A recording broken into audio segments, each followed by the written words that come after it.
Okay, here we are.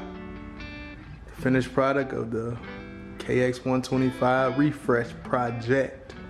Let's go over all the parts. I'm gonna show the prices on the screen and talk about where I got everything from, which is mostly Rocky Mountain ATV and eBay and Amazon.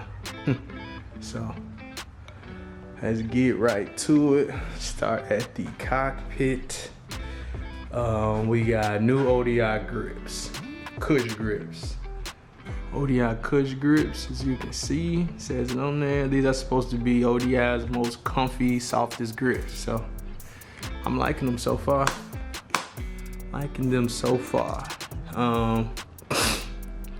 The throttle tube has been cleaned out, you know, re-lubed up.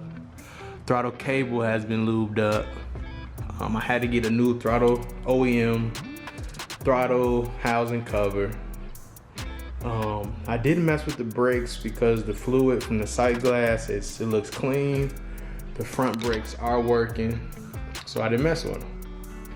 And while we're at the front brakes, I did indeed put these breakaway levers on here. These are actually from my parts bin from the 85 that I used to have. You've been tuning into the channel, you know I used to have a Westsde 85. I bought these grips, these levers, they didn't fit. This clutch lever did need a little modification right there. I just had to grind down that part so it can fit inside the clutch lever housing, but now it's pretty good now. Nice and smooth. I still got to adjust a little bit. Still wanted to be a little buttery, but I am eventually going to replace the clutch cable and the brake cable, but for now they're good enough. I got a Pro Taper Barpad. The clutch cable was lubed up. As you can see, I got some lights. Just put those on. Here's the switch. I'm using a 12-volt Milwaukee battery setup.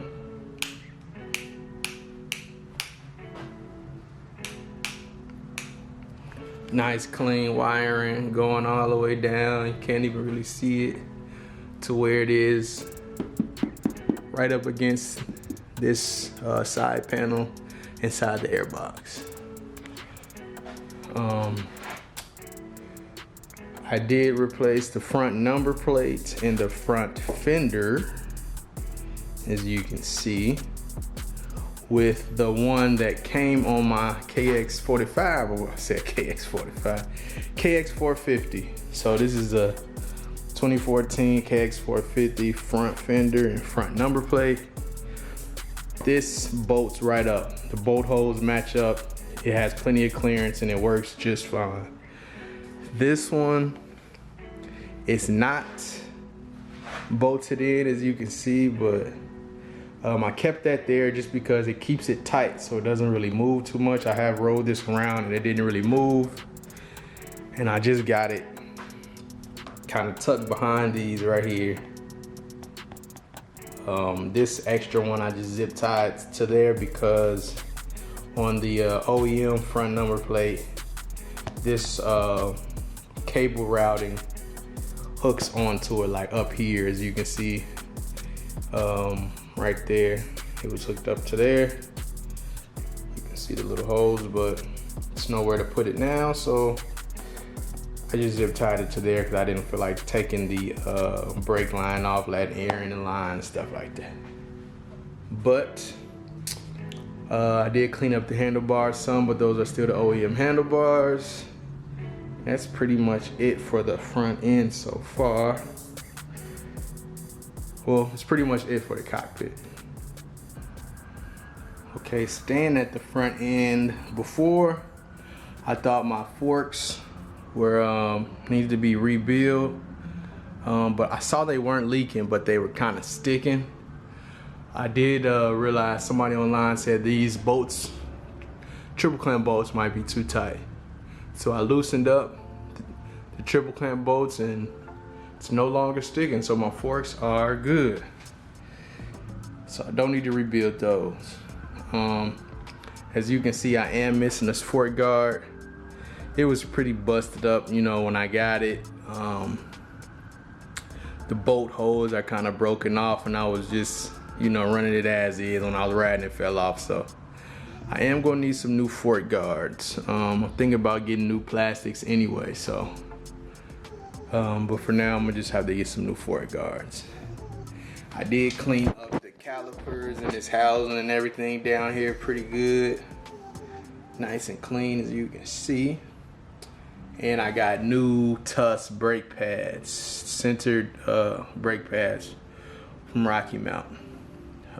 Brakes are working good, so I didn't need to rebuild them or anything, but just new pads. Cleaned up the hub too. Got it a lot crispier than it was before. And I cleaned up the wheel and added the spoke skins. The wheel's in, you know, pretty decent condition, other than some of the spoke nipples actually having a little rust. Some of them need to be tightened a little bit, but other than that, that's pretty much it for the front end. Coming a little back, I did get a new vent hose for the gas cap. It was neon red, which is basically pink. Keep it for now. I got a Tusk wireless hour meter. To be honest, I probably won't get another one of these, or maybe might try another brand, but only because it's real sensitive. I had it on the high sensitivity at first, and it was calculating time as I was just moving the bike around without it on. So I turned it on low sensitivity, and it seems to be working better now. But I think just the ones that you wrap around the spark plug coil will be more accurate. But for now, we just gonna keep that. Coming down, I just cleaned up, you know, basically all the frame, the plastics, radiator, cleaned everything up. So you can see the motor is cleaned up a lot better than it was, you know, when I first got it. It was all muddy, grimy, nasty. Cleaned it up. New fuel lines, new vent hoses for the Carb. Come on. New fuel lines and vent hoses for the Carb. Cleaned up the petcock as you can see. Everything else was pretty solid. Taking this off. See, there's no bolt there. Damn it. Taking this frame guard off, as you can see, there's no bolt on the top. That's because it broke off when I was taking it off. Unfortunately, you know, it's stuck in the case right now. So eventually, I'm gonna get it out, but not right now. I added a little shift boot sleeve, you know, extra traction. Got new foot pegs. These don't have a spring in them, so they're just kind of loose. It's hard to find ones that fit with a spring in them, that are like bigger than the OEM style, but for now, these are good enough, that I got off eBay, so we'll work with them for now.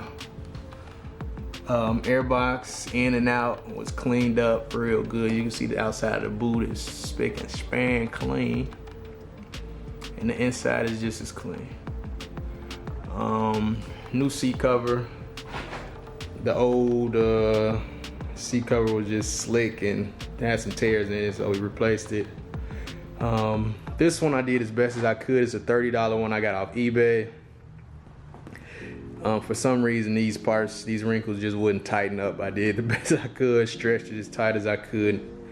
But it is a good quality seat for the price. But just got to deal with those annoying looking wrinkles. I see some ones are starting to form on the side a little bit too, but eventually, if I keep the bike, I'll get a nicer seat cover. But for now, we gonna, use what we got. Coming back towards the back, as you can see, we got a new gold chain. This is a primary drive Xring chain. First time me getting a chain with rings on it. This gonna last a lot longer, you know, than the regular 9-0 ring chains, the DIDs that I got. Primary drive isn't like a mid-range brand, so shouldn't be too bad. I got new sprockets front and rear. I got the OEM ones, 12. The OEM sprockets, 12 in the front.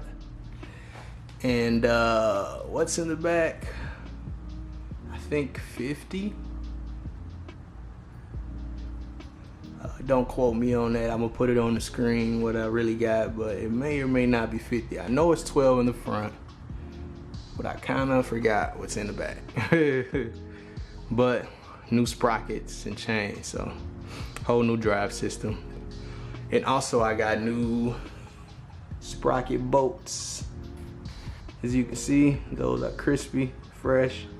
I got a new sprocket. The bolts were only less than $10, so I said I'm gonna just get those too. Cleaned up the spring, the swing arm, and all the housing and stuff back here. Cleaned up the hub. So you can see that's a lot cleaner than it was before. Yeah. I added the spoke skins on the back too. Like I said, I cleaned up the wheel. It is bent. If you can or can't see it from here, it looks like this is the bend right there. Right around there's a bend. Okay, coming to this side, still got the OEM rotor on there. It's fine. Cleaned up the brakes, and I do have Tusk Sintered new brake pads on the back, and also this new Tusk braided steel line. It actually, you can't see it on here, but right there it says Galfer USA. So I think Tusk and Galfer came together to make these, which, you know, Galfer is high quality, so I'm happy about that. I use Motul RBF 600 or 660, I forget. You know, high temp brake fluid, so I got a good braking system. This had to be replaced. As you can see, this one is a little cleaner than that one, but brake hose clamp was missing, so I bought a new OEM one and just cleaned this one up as best as I could. Master cylinder is rebuilt, so you can see it has those, the rebuilt kit did come with those new bolts on top, and we got good brakes now after rebuilding it. You can see the new foot pegs on this side. Basically cleaned up the case, cleaned up the whole exhaust. OEM header with the Pro Circuit silencer. I did put a new spark plug in there. I checked compression. Compression was good. I didn't do a leak down test on it. I'll do it eventually, but the compression was good and we're not having any problems with it. I was having problems with it idling at first, but I got the idle situation settled out. So we got all new fluids. I changed the oil. My Castro that I usually use, Power One, you know, transmission oil. I drained all the fluids, including the radiator fluid. We got engine ice in the radiator now. Drained all the old gas out of there. Put Shell pump gas premium with Lucas oil, 2-stroke, 32:1 ratio. Brake fluid in the back, like I mentioned before, is new, but other than that, that's all the fluids. The air filter was clean, so all I did was just oil it. I did have to replace a few bolts. I think that might be one of them I had to replace, but a few missing bolts here and there I had to replace, but other than that, you know. Also, I did order the Tusk adjustment screw, easy adjustment screws for the carb, so you don't need a screwdriver.